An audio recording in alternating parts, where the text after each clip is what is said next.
What are the distinct characteristics of sand, silt, and clay soil particles? বেলে পলি ও এঁটেল মাটির কণাগুলোর স্বতন্ত্র বৈশিষ্ট্যগুলো কি কি? বেলে পলি ও এঁটেল মাটির কণাগুলোর স্বতন্ত্র বৈশিষ্ট্য তাদের আকার, গঠন, পানি ধারণ ক্ষমতা, পুষ্টি উপাদান ধরে রাখার ক্ষমতা এবং বায়ু চলাচল ক্ষমতার মধ্যে ভিন্নতা তৈরি করে, যা এদের ব্যবহারিক প্রয়োগ এবং কৃষি উৎপাদনে গুরুত্বপূর্ণ ভূমিকা রাখে।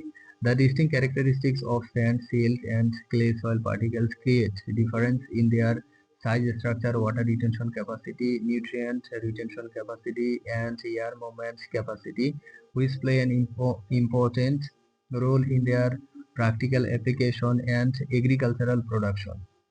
বেলে মাটির কণাগুলো বড় আকারের হওয়ায় এদের পানি দ্রুত প্রবেশ করতে পারে, কিন্তু পানি ধরে রাখার ক্ষমতা কম থাকায় এটি শুষ্ক হয়ে যায় এবং উদ্ভিদের পুষ্টি উপাদান সরবরাহ করতে পারে না। Due to the large size of sand particles, water can enter them quickly, but due to the low water retention capacity, it dries out and cannot supply nutrients to the plants. পলিমাটি কণাগুলো মাঝারি আকারের হওয়ায় এদের মধ্যে পানি ধারণ ক্ষমতা বেলে মাটির চেয়ে বেশি, তবে এঁটেল মাটির চেয়ে কম, যা উদ্ভিদের জন্য প্রয়োজনীয় পুষ্টি উপাদান সরবরাহ করতে সহায়ক। Since silt particles are medium in size, their water retention capacity is higher than that of sandy soil but lower than that of clay soil, which helps provide essential nutrients to plants.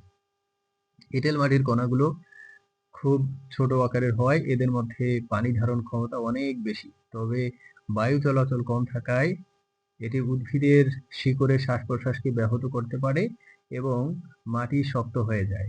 Due to the very small size of clay particles, their water retention capacity is very high, but due to low air movement, it can disrupt the respiration of plant roots and the soil becomes hard.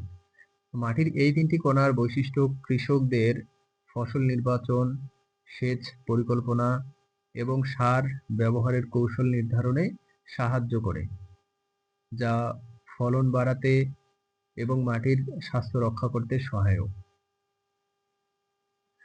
The characteristics of these three soil particles help farmers in crop selection, irrigation planning, and fertilizer use strategies, which is helpful in increasing yield and protecting soil health. উদাহরণস্বরূপ বেলে মাটিতে তরমুজ এবং বাদাম ভালো জন্মে, কারণ দ্রুত নিষ্কাশন ক্ষমতা শিকড় পচা রোধ করে, তবে নিয়মিত সার প্রয়োগ করতে হয়। For example, watermelon and nuts grow well in sandy soil because its rapid drainage capacity prevents root rot, but regular fertilization is required. পলিমাটিতে ভুট্টা এবং গম ভালো জন্মে, কারণ এর মাঝারি পানি ধারণ ক্ষমতা এবং পুষ্টি উপাদান সরবরাহ করার ক্ষমতা ফসলকে ভালোভাবে বাড়তে সাহায্য করে। Corn and wheat grow well in silt soil because its moderate water retention capacity and nutrient supply capacity help the crop grow well.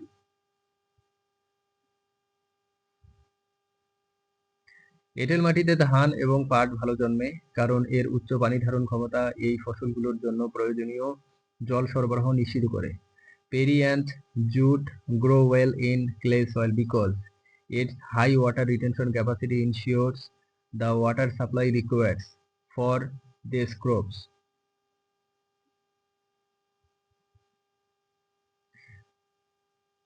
মাটির কণাগুলোর আকার এবং অনুপাত পরীক্ষা করে কৃষকরা জানতে পারে তাদের জমিতে কোন ফসল ভালো হবে এবং কি ধরনের পরিচর্যা প্রয়োজন। By examining the size and proportion of soil particles, farmers can know which crop will grow well in their sand and what kind of care is needed.